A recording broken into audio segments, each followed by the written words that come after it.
Hi, this is Dr. Graves with the California State University at Northridge Geography and Environmental Department. This is a video tutorial designed to help students in Geography 107 or any other student using this exercise complete the residential segregation or the Black Ghetto lab assignment. To start, go to a search engine and type in My CSUN software. Click on the first or the most logical option. Click on Login to My CSUN software. You will be prompted for your name and password, your logon credentials. Use the ones you always use and log on. Expect a duo push, as is the case with everything nowadays. And this window should launch. This is 2022. Select ArcMap from the list of options, and when it prompts you to download an ICA file, click Save, and it should download over here in the lower left corner if you're using the Chrome browser. If you're using Firefox or Edge or some other browser, it may appear somewhere else. Click to launch the Citrix Gateway app, which then will launch the program application, in this case ArcGIS ArcMap 10.8. This will take about a minute for it to fully launch, so I'm going to click pause. When the application launches, you will get a Getting Started window. Click Cancel on that. Click on File and click on ArcGIS Online from the drop-down menu options. In the ArcGIS Online search window, type in CSUN, Graves, and Segregation. Spell it correctly, and you should see this option appear. Click on the Open Map button. Again, it will take about a minute for it to totally load. When the map opens, you will see in the map window you have Wayne County, Michigan. The background base map layer you can turn off if you want. It sometimes slows the application. You may or may not want to keep the major highway layer checked on. The first thing you're going to do is right-click on the layer name for Wayne County, Michigan. That's a two-finger click, a two-finger tap in a Chromebook or a Apple product. Click Open Attribute Table. And the attribute table will appear. It has each row is dynamically linked to one of the census tracts on the map. And what I want you to do is to look down here at the bottom of the attribute table and make a note of the number of census tracts that are indicated. You may answer a question at this point, so you may want to pause. With the attribute table still open, scroll over until you see, and you may not have to scroll at all, till you see Population 2010. That's this column. Click on the column header, the words Pop 210, 2010, and right click.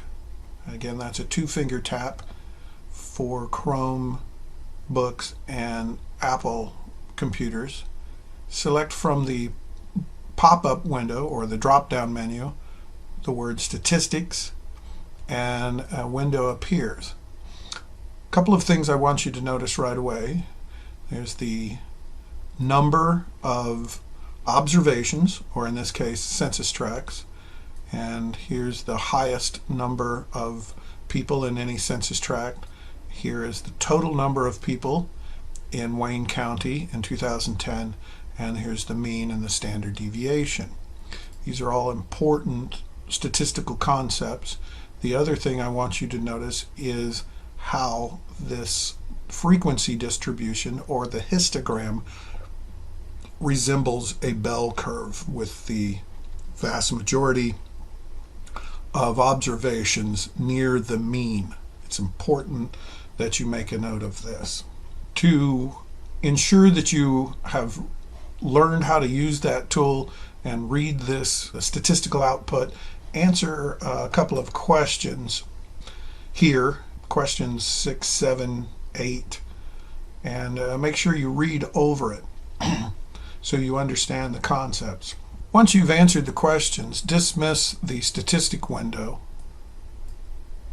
and dismiss the attribute table. Once again, right-click on Wayne County, Michigan layer, and this time select the bottom option, the word Properties. The Properties window will appear. You may want to make the map slightly more transparent. You can put it on 30 if you want. That requires clicking on the display. But the more important thing is to click on the Symbology tab and choose from the options in the left box Quantities, and from the Values drop-down menu choose black, not white, and click Apply and OK. And what I want you to notice is that there's a sort of a checkerboard pattern here. This tells you the total number of black people living in each of these census tracts, but in some ways that's not very helpful. A much better map, a more useful one for us, is the percentage of black people. There could be a lot of black people in any of these, even the yellow ones, but as a percentage they may number very few, and so this may look like one of these yellow, light yellow census tracts may appear to have almost no black people in it, say only 200 black people, but if there were only 210 people in that census tract, then that's sort of misleading because it's an all-black census tract, more or less. So instead, right-click once again on Wayne County and bring up the Properties and switch from black to black % black, which is in the middle here. And what I want you to do is click on the Classify button to switch it from natural breaks to something called equal interval. And what that does is put the census tracts into 5 equally sized categories: 0 to 20% black, 0 to 40% black, 60 to 80, 80 to 100, and so on. Click OK and click OK. Now then this map appears very different, and what you have is a CBD sort of in this area here. You have the old Polish neighborhood Hamtramck here, but essentially you have a downtown surrounded nearly completely by black neighborhoods, and then just a couple of outlying black neighborhoods, and then surrounding the black neighborhoods are largely white neighborhoods. So this is in line with one of the black ghetto types that you have learned in the course. Next, I want you to right-click on Wayne County, Michigan in the table of contents, and once again open the attribute table. Click on % black and bring up the statistics window. Note the mean and the standard deviation. The standard deviation is sort of the average of the average. And what this tells us is that the average isn't very average. Make a note of the histogram or frequency distribution graph here and note how different it is from the one that we examined earlier.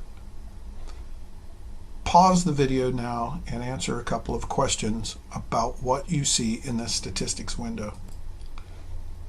Lastly, going to dismiss the statistics window. The last thing you're going to do is to add a new column so you can calculate the dissimilarity index.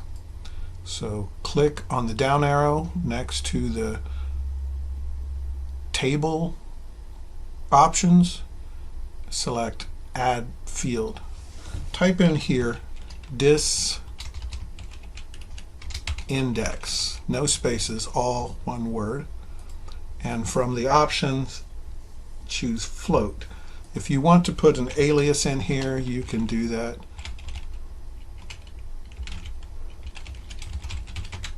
Something like that. You can spell it however you want. Click OK, and it appears that nothing happened, but if you scroll to the right, you will see a new column here, dissimilarity index. Right click on the column header once again and bring up field calculator. There's a little nag window, click yes on that, that's okay. Over in your learning management software, there is a discussion of the formula that you will be using. And the formula looks like this. In order to use that formula in ArcMap, it has to be translated into something that looks like that. So go ahead and go to this step here, highlight it, and copy that. If you can't copy it, write it down and then replicate it in this dissimilarity index. So I clicked in here and I'm pasting what I copied out. And then at this point, it's a matter of clicking OK. The dissimilarity index is nearly completely calculated. And the last step is to right-click once again on the dissimilarity index header, and this time pull up statistics. Because the formula asks for the sum, there's your number right there. And that is a decimal fraction. I won't tell you the answer. But that is, you will have to pause now and answer a question or two. The remainder of the assignment asks you to repeat what you just did with Wayne County, Michigan for the other counties. To do this, for example, right-click on Harris County, Texas, go to select Zoom to Layer. This flies to Harris County, Texas. You're asked to repeat the process, answer a couple of questions, and then once again open the attribute table, add a field, much the same way you did before, and your learning management software will help you along with the formula that you need to calculate. You will do this twice more, once with Harris County, once with Mecklenburg County, zooming to that layer, and then for bonus points, if you want to calculate it, you can zoom to Orange County and Los Angeles County. Note that Orange County doesn't have any tracks with more than 20% black people. That is the end of this video tutorial. If you have questions, please ask your instructor or refer to the written instructions in your learning management software.